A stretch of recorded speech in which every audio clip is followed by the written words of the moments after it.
Whoa, the hell you think you're going, pal? 1, 2, 3.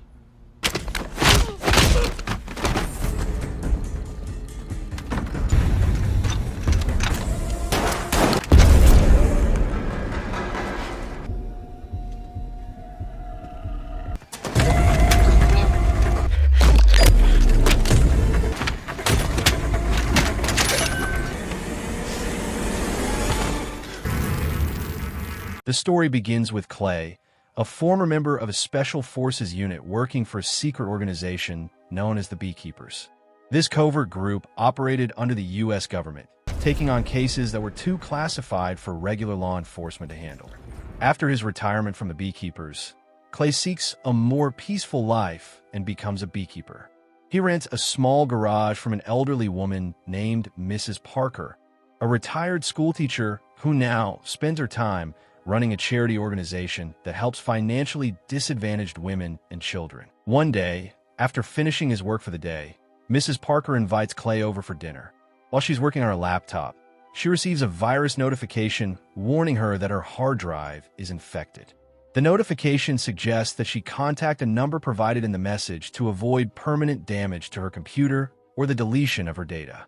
Without hesitation, Mrs. Parker calls the number, unaware that it connects her to a criminal gang running a phishing scam disguised as an antivirus company.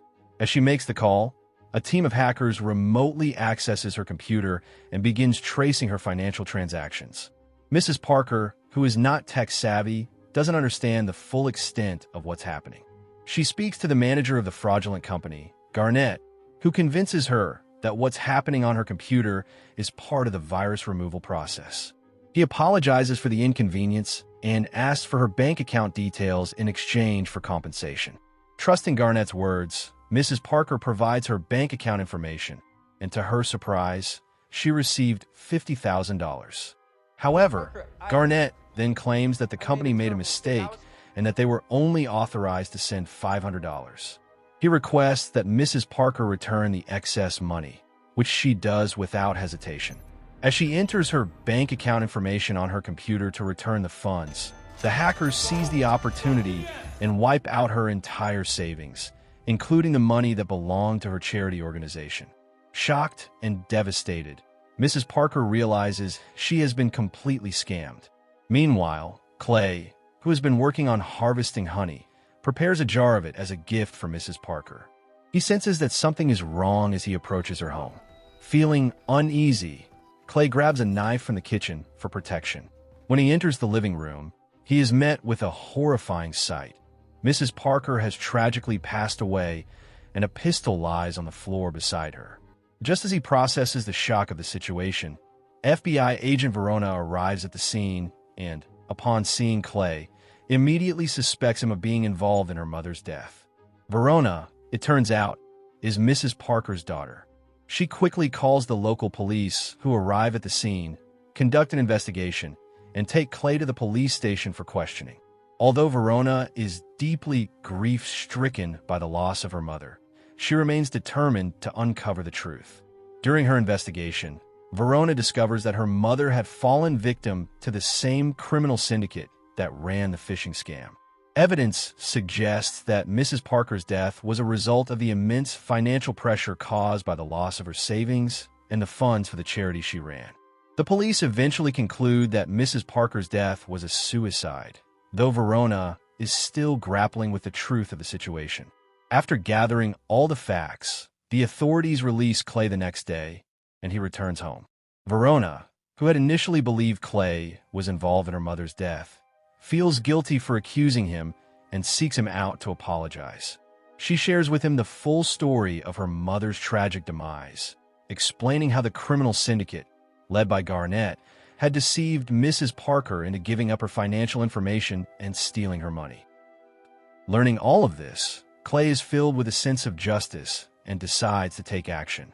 Determined to avenge Mrs. Parker's death, Clay contacts the Beekeepers, asking them to help him track down the criminal syndicate.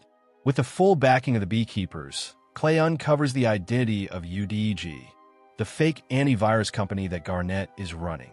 Armed with this information, Clay makes his way to the UDG headquarters, where he incapacitates the security personnel and confronts the employees in the control room. Clay intentionally attacks one of them, demanding that they pledge never to exploit vulnerable people like Mrs. Parker for financial gain. After ordering the employees to vacate the room, Clay drenches the entire computer setup with gasoline and rigs a bomb to detonate. Just as Garnett and his men arrive, Clay overpowers them, warns them to flee if they value their lives, and triggers the bomb.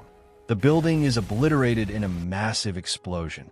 Following the explosion at the UDEG headquarters, Garnett immediately contacts his boss, Danforth, to report the destruction of their operation. Danforth, a powerful man with extensive political connections, becomes enraged by the loss and orders Garnett to hire mercenaries to eliminate Clay.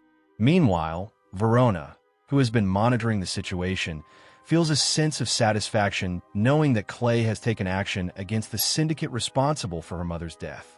The next day, Garnett and his hired thugs track Clay to his farm. As Clay leaves, they destroy his beehives and follow him discreetly. When Clay arrives home, he is attacked by Garnett and his gang.